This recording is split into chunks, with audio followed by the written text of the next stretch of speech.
İro salvegera qetliama Rabiayê me gotibû ya Misreyê gelek Müslüman hatin şehîd kirin di wê qetliamê de gelek kes jî hatin girtin. Derbarê mijarê de serokê giştî İttihadul Ulemayê Mela Enver Kılıçarslan beyanat da û got ku hewceyê Müslüman ji bo ev qetliamê hanê pêk neyin di nava xwe de îtihad û yekîtiyê saz bikin.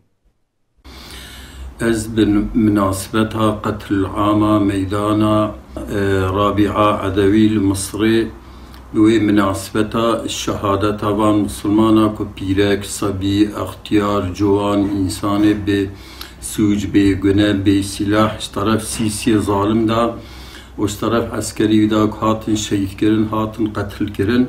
Bi wê münasebetê ez teziya xwe, tesliya xwe ji Müslümanê îxwana ra, ji ulema îxwana ra, cemaata îxwana ra teqdîm dikim. Hev sal berê cuntaya Sîsî li Misrê li dijî hikûmeta Muhammed Mursiyê ku borayên xelkê hatibû hilbijartin darbe hatibû kirin.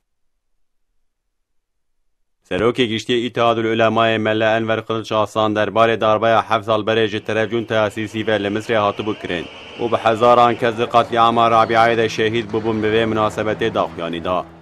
û van Firavunê teqdîra Misrê, qedera Misrê sankî qederkî ilahiye ku illa memleketê Misrê bi Firavuna bê îdare kirin. Firavunê Musa, mesela Abdülnasır, Enver Sadat, Hüsnî Mübarek, heta vî zalimê Firavunê ana ê ku Sîsiyê vana hinê tevekî zulma xwe dewam dikin û dersê ê berî xwe hilnayînin.